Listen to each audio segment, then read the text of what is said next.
22nd of May and it's snowing.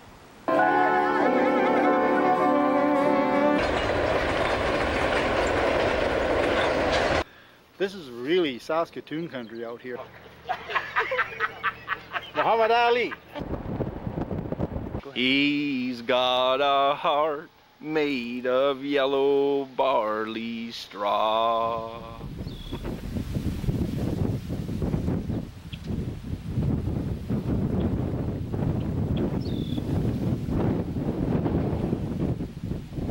It's the Five of Diamonds fishing spoon, and it's well known across North America, and it was created by Len Thompson, and he was a man from Abernathy, and he had the first bait factory here in Abernathy, and then they moved it to Lacombe, Alberta, because they needed a better water supply in the 50s. But it all originated in Abernathy, which is... I'm not a fisher person, but my dad is, and he tells me it is a very good thing. He says that he's known about it, he always uses it, and he said every good fisher person has a Len Thompson fishing spoon in their tackle box.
The size of the fish caught is in proportion to how far it is till you get back to the dock. Like if you're fishing 20 miles away from where you launched, that 2-pounder is a 4-pounder usually by the time you get back to the dock. That's why it's good to be a catch and release fisherman too. There's no proof. The tournaments in the Saskatchewan Walleye Trail that I go to, I have a sponsor, and the sponsor's name is Bite Me Jigs. And this is some of the product that he makes. Different days, like cloudy days, you'll go to a little brighter jig. Sunny days, you might go to a little darker jig. Like a clear water, use a silver or a silver jig, and dark water, use a dark jig. It doesn't make sense, but that's generally a pattern. And the other thing is when you fish, like you see now, I changed my hooks a couple times here, is once you find out and you get the advantage over the other guy, you do everything within your power, because you got to remember the buck a buck rule. First, biggest, and most. So for economic gain and bragging rights after, you never want them to find out what you're catching all these fish with. So you got to keep that a secret. And you can see we're in the confines of a boat. It's pretty hard to do. Because Garth never wants to play King of the Castle. Sometimes we'll go 8-10 hours, sometimes less, depending how the fishing is, how the weather is. I don't know. Sometimes we go out in the morning and then sit the day out and then go back out in the afternoon, because morning and afternoon is good walleye fishing times. Like they're more active, they feed more. My father worked, he netted these lakes commercially for years and years, and growing up in the valley, as kids, we were always at the dam. We basically spent after schools there, weekends, always around water, it seemed. And just about everybody from the valley was like that had that opportunity, because you could always go down there and catch a fish and have fun and meet your friends and learn to smoke down there and this kind of stuff, you know. And so, and my dad always being involved in it too, and I liked fishing. So, and then when the tournaments actually started, we started going into these tournaments, and we even set up a few, and we were doing really well in them.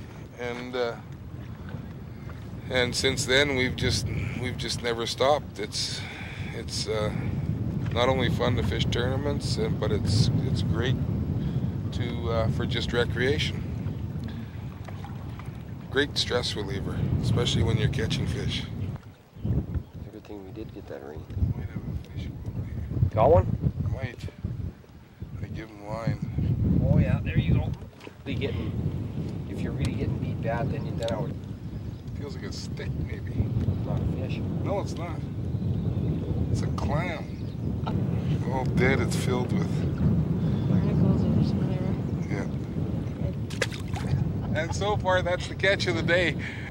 I'm fishing for walleye, not for clams. So I'll just stick with my jig for now. You see, if Bino would take off his hat for you, if he did more fishing and less working, he could show you. He would be like this. You see, like this. Now you just get a shot of Bino because he didn't do enough fishing. So turn around and get a shot of Bino.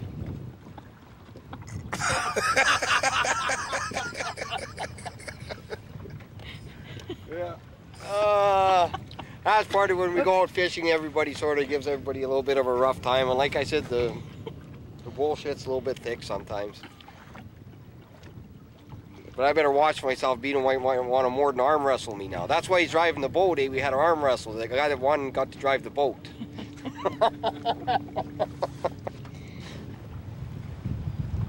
I think fishing's like an addiction in a way.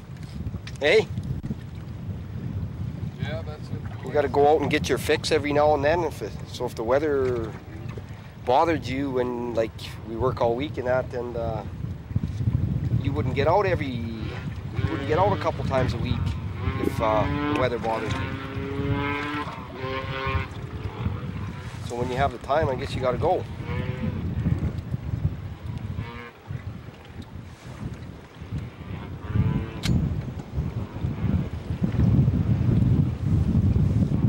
All I could say, and like Bino, he's really a lot better cook than me at cooking the fish, and the way he does them, he's got a secret recipe, which of course he won't tell anybody.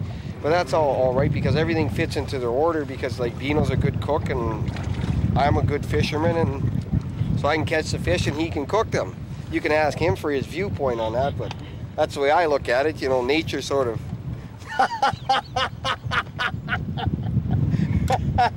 What do you think of that one, Bino? The real viewpoint is I have to catch him, I have to cook him, and then Garth eats him. You see? I wouldn't lie, because there's no gain in it for me for lying. There's one way, Donna, Yeah. that you can find out if Garth is BSing. What's that? His mouth's usually moving.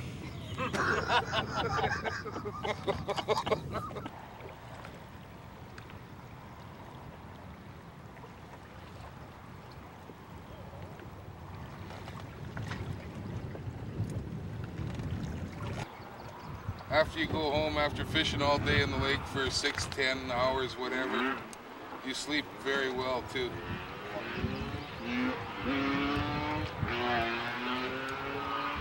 I figure a day fishing must add at least a week to your life.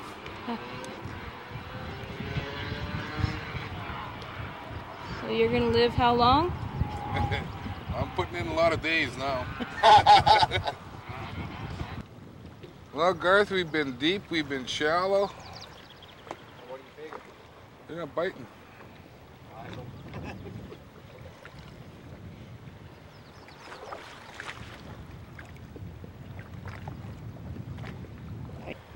Dead Sea today. Any fisherman that tells you he never got skunked is probably a liar, but it's just that I've never been skunked yet, so. What?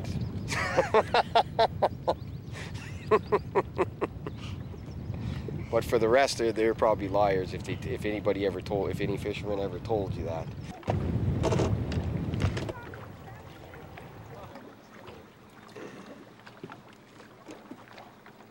Fishing's very relaxing. Settles you down. It's good for your heart and soul. That's a day of fishing with Beano. I'll have to hope that Beano ages twice as fast as me, and when he's about 90 and maybe I'll be in a little better shape than him, I'll have the arm wrestle, and then I'll catch you some fish.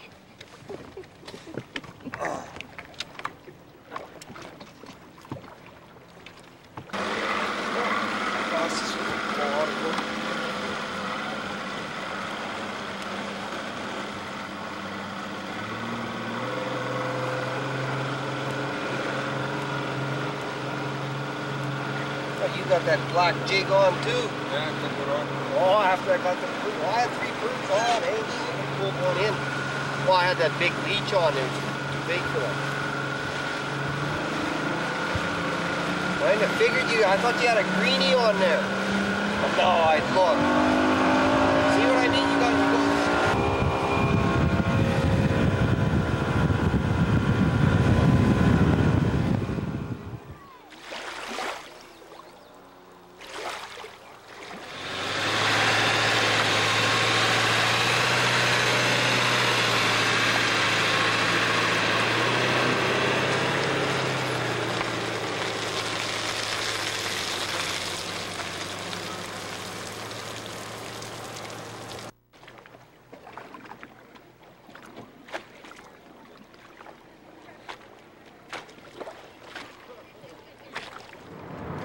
I like water. I really enjoy, you know, we've been all over Saskatchewan fishing, and you wouldn't believe the beautiful places we have with water. Like, it's phenomenal. We went to Jan Lake once. That was good. Because it's a big lake and you could fish and you caught fish. But to sit out there all day and not catch anything. You catch lots of fish in Fort Capalpat. I never ever caught one. Oh, well, you know what? You're going to have to come out with us someday. I guess. We're going to get you hooked on fishing. All your clothing. Yeah. And then pack your cooler. Okay, I'll just bring it a bathing suit and then I can dive off and swim home if I had to. You need a plan of escape, right? Yeah, okay, I'm out of here. Yeah, I don't think you'd find them any happier than sitting out on a boat for 8 hours or 12 hours. Well, you know what? The thing about fishing is he just loves it. And so, you know what? If you love something, you should do it, I think.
It's interesting to follow them, and this is what we do for fun.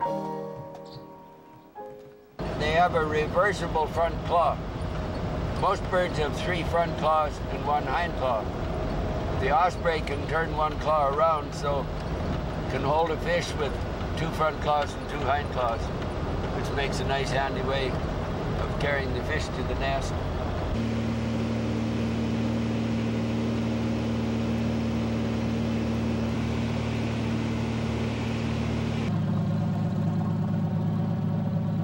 we're just finding our way through the impedimenta. Deadfall, and we'll soon be in the open swamp in the muskeg. Our trail is marked by red ribbons. We replace them every 2 or 3 years. There's one right here, and it helps us not get lost in the swamp.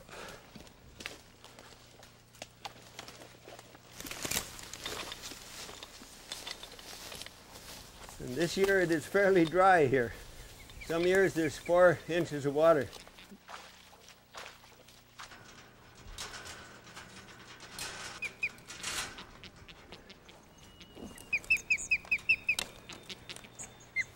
Okay, there's 2 small young. First young, which is of a good size for banding, and the second one is going to be very close.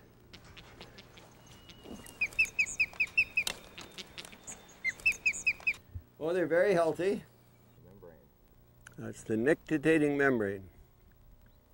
Flashes back and forth in addition to blinking. All birds of prey have that nictitating membrane. Their eyes are crucial to their survival. And they have extremely fine vision, better than humans. And that nictitating membrane is one of the helps to protect the eyes.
I'm John. I'm Dave. And we're the Hardware Guys.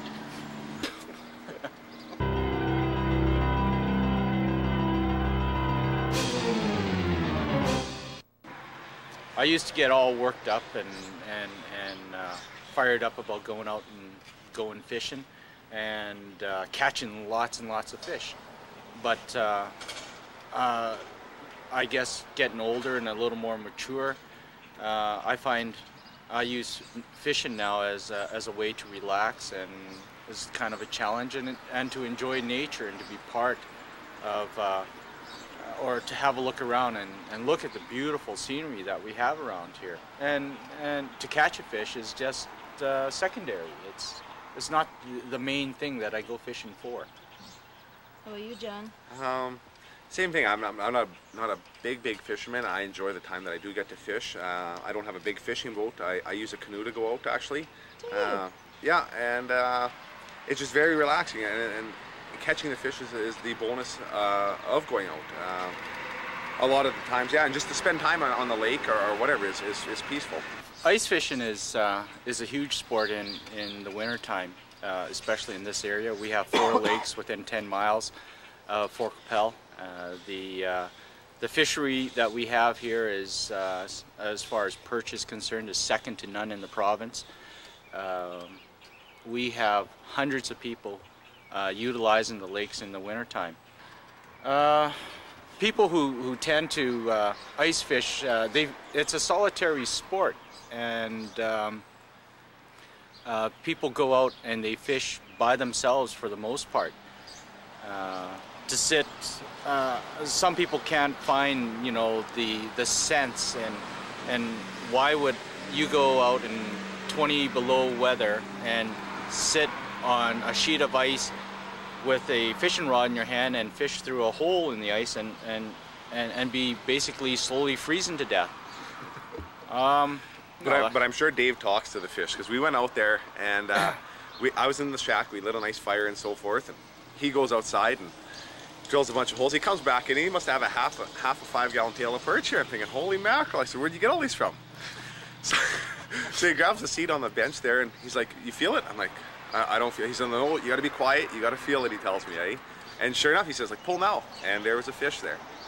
It was remarkable, the feel that he had for the fish, the sense, I guess, or if he felt something was there or even close. It was remarkable. I've never felt fished with anybody such like that.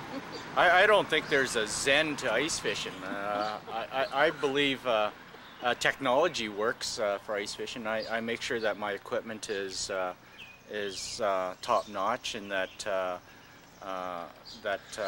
you know, I gain knowledge by watching programs or reading magazines or books on fishing, and then trying out the techniques. But some of the most important things I've ever learned, I learned from a friend who's now gone on, and he taught me a lot about ice fishing. He was an older man, and he had equipment that, you know, was basically a stick and a piece of line, and yet that man could outfish me 10 to 1, and it was a matter of experience and feel, and I don't know, it's a spiritual thing perhaps. I don't know what I don't know what it is. I think it is, actually. Yeah. Bye. And Henry would stop at our place and want a drink on the way home. Well, he didn't need a drink, but we'd give him a small drink, and he'd sit and tell stories. And I wish the hell I taped him, really. You know, tell stories about when he was a kid working for old Stiffy. Like my grandmother, I remember when I was 13, 14, 15, wanted to tell me stories. She lived in Qu'Appelle. Like my great-grandfather founded the town of Qu'Appelle. Troy, actually. Troy. Those bastards changed the name on him. And they used to come by wagon through the valley and then up over the top and then down by Kieran's. Yeah, head of the lakes. Yeah, and down, then they'd come down to what they called the lake house, and they'd spend the summer at this cottage. Like, this is like 1905, 1902 in there. And she talked about people from Pascore Reserve and wherever would come to see her father, and so she wanted to tell me all these stories, and I wasn't interested in listening. It was way back, and I think it was the winter of '37. And you know, in the south here, things were just tougher than hell. And I got to chumming around with a guy by the name of Dutch Schultz, and we heard that muskrats might be worth 10 cents a skin the next spring, you know. So we thought we'd drift up north and maybe trap a little. So we did when we got up, south of Cumberland House there, and found an old camp along the river. And we were sitting there one night, just it was getting in late October, and you know, he'd cooked up a good supper. It was bannock and fricasseed porcupine. Hell of a deal, really good. We're sitting there and we had a good fire going, and over on the other side of the river, there was quite a noise started up. And Jesus, there was 4 young pigs come running down the trail, just a squealing. And my old dog Cuddles, she was no hell of a hunter, but by God, on a long winter night, she was quite good at times, you know. But Cuddles let out a couple of barks, kind of a more grunts. And I guess these pigs heard her and thought it must have been their mother, because they jumped right in the bloody river. And any day